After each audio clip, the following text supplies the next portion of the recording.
Karregutta operation में अब तक पुलिस को क्या मिला, कितने माओवादियों को पुलिस के जवानों ने ढेर किया। जो खबर बाहर निकल के आ रही है कि 22 माओवादियों को पुलिस के जवानों ने ढेर किया, क्या वाकई 22 नक्सलियों को पुलिस के जवानों ने मार गिराया है। इस पर बातचीत करेंगे और मैं आपको विस्तार से पूरी जानकारी दूंगा। लेकिन सबसे पहले आप विहान बस्तर को सब्सक्राइब कर लिए, क्योंकि बहुत जद्दोजहद और बहुत सोर्स के बाद मैं ये जानकारी आप तक लेके आया हूँ। क्योंकि आंकड़े 22 नहीं, उससे बहुत ज़्यादा हैं।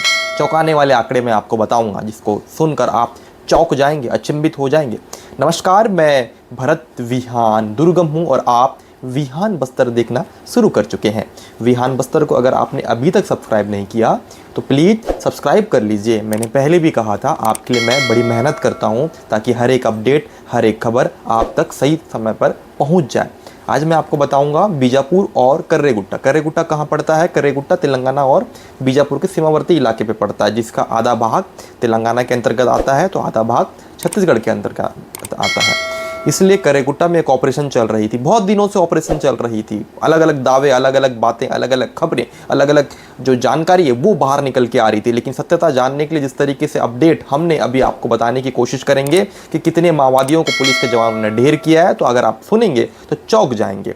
मैं आपको बता दूं, एक नहीं, दो नहीं, लगभग 27 माओवादियों को पुलिस के जवानों ने ढेर किया है। जी हाँ, 27 माओवादियों को इस पूरे ऑपरेशन में, कर्रेगुट्टा के ऑपरेशन पर ढेर किया है। मैंने पहले भी कहा था, छोटे मोटे नक्सली उस इलाके पे मौजूद नहीं थे, बड़े कैडर के नक्सली थे, जिनका नाम मैंने पहले भी बताया था। इस ऑपरेशन को निकालने का जो उद्देश्य था कि हिडमा उस इलाके पे मौजूद होगा, लेकिन कुछ दिनों के बाद जो खबर निकल के आ रही थी कि उस पूरे इलाके से हिडमा फरार हो चुका है।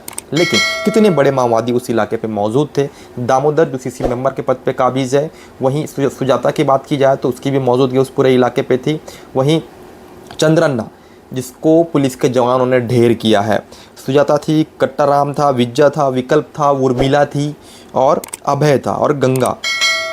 अभय ने भी प्रेस नोट जारी किया था, उसकी मौजूदगी भी कर्रेगुट्टा के पहाड़ी इलाकों पे थी। तो सोचिए कि कितनी बड़ी रणनीति उस पूरे इलाके पे देखने को मिल रही थी। जिन टॉप नक्सलियों के नाम मैंने आपको बताया, उनकी मौजूदगी पर जिस तरीके से ऑपरेशन निकाला गया, एक नहीं, दो नहीं, 27 माओवादियों को पुलिस के जवानों ने ढेर किया है। कितने माओवादियों को किसने मारा, इस पर भी मैं विस्तार से आपको बताऊंगा। जिस तरीके से ऑपरेशन चल रही थी, इस ऑपरेशन में ग्रेहाउंड्स के जो जवान हैं, तेलंगाना से जो ग्रेहाउंड्स के जवान उस इलाके पे मौजूद थे, उनकी भी एक बड़ी पार्टी उस इलाके पे मौजूद थी। हालांकि उनको नुकसान भी हुआ, लेकिन ये बड़ा फ़ायदा की अगर बात की जाए तो उन्होंने सीसी मेंबर को मारा है। किस किस को मारा है, मैं कुछ नाम आपको बताने की कोशिश करता हूं।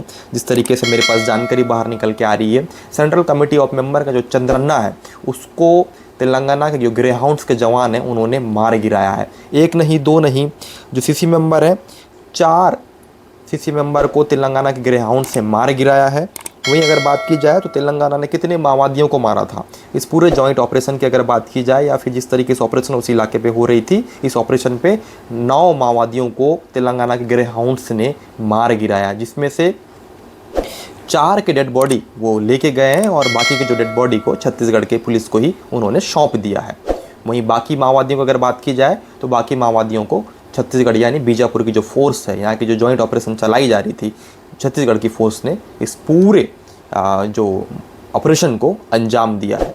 कहीं ना कहीं जो बड़े बड़े नक्सली उस इलाके पे मौजूद थे, जो खबर बाहर निकल के आती थी कि इस तरीके का हालात बन रहे हैं, इतने माओवादी मारे गए, आईडी की चपेट में जवान शहीद हो रहे हैं, क्या हालात बन रहे हैं, कितने जवान आईडी के जद में आ रहे हैं, मौजूदा हालात क्या है, उस पर मैं बहुत बारीक से जानकारी मैंने जुटाया। उसके बाद ये पूरी अपडेट मैं आपको बताने की कोशिश कर रहा हूँ। जिस ऑपरेशन को पुलिस के जवान इतने लंबे वक्त से चला रहे थे, लगभग 20 दिन बीत चुका है। 20 दिन बीतने के बाद अब जिन माओवादियों को पुलिस के जवानों ने ढेर किया है, उनको बीजापुर जिला चिकित्सालय लाया गया है। यहाँ पे उनका पीएम चल रहा है, पोस्टमार्टम कराया जा रहा है। बहुत से माओवादियों के शव जिला चिकित्सालय बीजापुर में मौजूद हैं। तो आप समझ सकते हैं कि किस तरीके से ग्रेहाउंड्स के जो जवान हैं वो जॉइंट ऑपरेशन पे किस तरीके से उन्होंने सीसी मेंबर को मारा। और एक बड़ा नाम जिनको कहा जाता था कि चंद्रन्ना, एक बड़ा नाम, सेंट्रल कमेटी ऑफ मेंबर, माओवादी संगठन में एक बड़ा नेता, बड़ा माओवादी, जिसकी राजनीति की बात की जाए, उनके दलगत तरीके से जो नक्सल संगठन में जो शीर्ष नेतृत्व में उनकी जो भूमिका होती थी, एक बड़ी तादाद में उनकी भूमिका देखी जाती थी। वो रणनीति को तैयार करते थे, जिस रणनीति के तर्ज पे जो छोटे कैडर के माओवादी हैं वो घटनाओं में अंजाम देते हुए परिवर्तन करते थे। तो आप समझ सकते हैं कि किस तरीके से इस पूरे घटना को पुलिस के जवानों ने सफलता की है। ऐसी ही खबर आपके लिए मैं लेके आता हूँ। अगर आपको मेरी रिपोर्ट पसंद आती है तो आप विहान बस्तर को सब्सक्राइब कर सकते हैं, लाइक कर सकते हैं और अधिक से अधिक जगहों पर इस खबर को शेयर कर सकते हैं। बस्तर की खबरों से जुड़े रहने के लिए विहान बस्तर को सब्सक्राइब करें और बेल आइकन दबाएं।